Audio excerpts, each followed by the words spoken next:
जो लोग शुभ कर्म करता है और किसी को कष्ट नहीं देते हैं, दान पुण्य आदि कर्मों में लगते रहे और श्रद्धा आदि कर्म कान में करते हैं, इस मुक्ति के अधिकारी बन जाते हैं।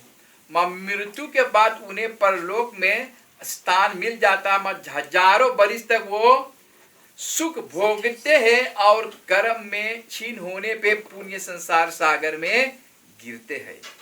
जो लोग शुभ कर्म करते हैं, मांस शराब आदि से दूर रहते हैं, किसी की भी देवी देवता को अपना इष्ट बनाकर आजीवित उसके उपासना में लग रहते हैं, इसी प्रकार से उन्हें अपने इष्ट देवी देवता के लोक में स्थान मिल जाते हैं।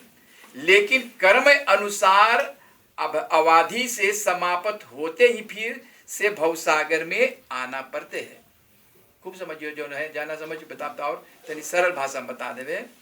जो लोग सरगुण उपासना से ऊपर उठकर ब्रह्म में रमन करते हैं, इसी प्रकार से उके मुक्ति को प्राप्त करते हैं और उन्हें ब्रह्म लोक में स्थान मिलते हैं जाता है और में ब्रह्ममय हो जाता है और वो लाख बरिस तक इसी आनंद पूर्ण अवस्था में रहते हैं। अवधि से नष्ट होने पर उन्हें मृत्यु लोक में ऊंचा मनुष्य योनि में प्राप्त होते हैं कि हम ब्राह्मण हैं।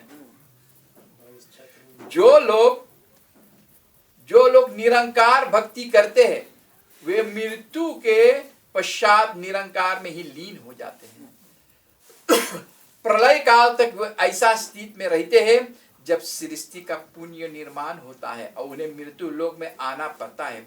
ऋषि, राज ऋषि, श्रेष्ठ राजा आदि बनकर जन्म लेते हैं। इन चार मुक्तियों का स्थान वेद शास्त्र में आता, परंतु इसके आगे सदा के लिए मुक्ति, इसमें कभी जन्म ना हो अवस्था अमरलोक की बात को ही वेद शास्त्र आदि का वर्ण नहीं आते। सभी वैकुंठ विष्णु लोग निरंकार तक बात करते हैं।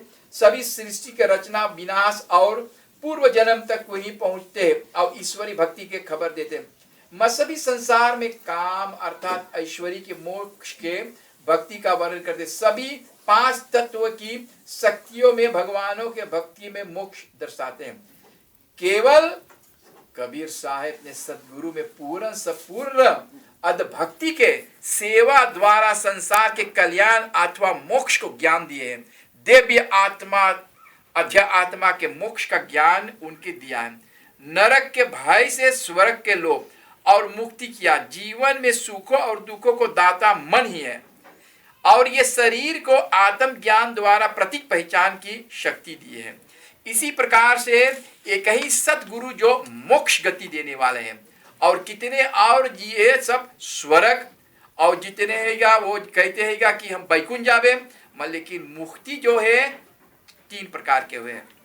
चौथा प्रकार के मोक्ष गति हुए मुक्ति कि भगवान के मुक्त कर दे, भगवान के लोक में बाती 1000, 10,000, 1,00,000 फिर मृत्यु लोक में परी जन्म लेवे के और जन्म मरण के छोड़ाने वाले काटने वाले कि फिर तू जन्म ना लियो, फिर खत्म खेल ना, फिर मृत्यु लोक मैया को अयो, फिर दूसर कोई के माँ के गर्भ में पैदा होइयो, फिर बाल बच्चन दूसर होई, फिर दूसरे के गर्भ में।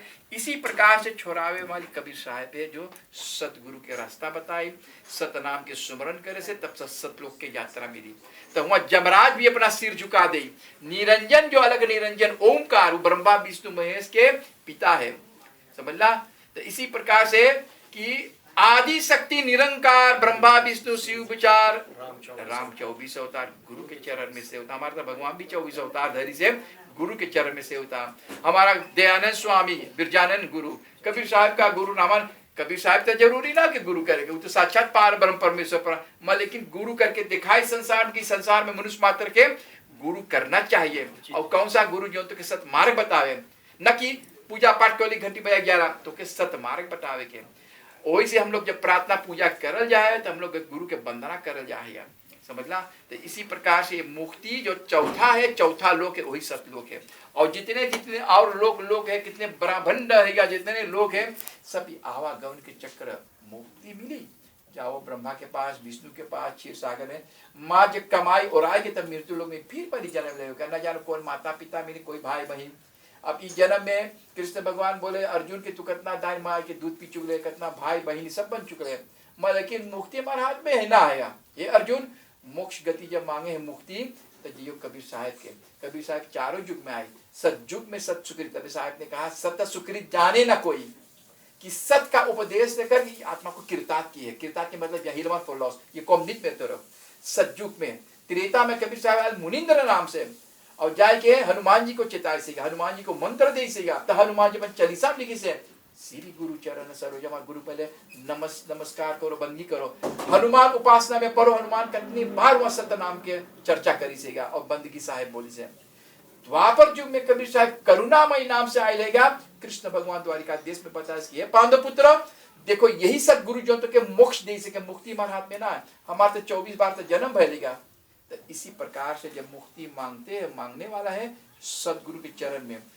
कबीर साहब की पूजा पहले 50% सूर्यनाम में मौसा बताई से खाली साधु संत रहा जो कबीर साहब की पूजा पाठ करता, गद्दी लगता, गुरु गद्दी तेंटी छवाता, मेला जूतता, सब कोई माता मुक्ति। और 30% सनातन, 20% ऐसे समाजी लोग और धर्म मनाए के 50% होता। मैं 50% देखियो जितना ही रहे वो लाला रूप पे खाली धोती पहन के साधु लोग पगड़ी बांध के।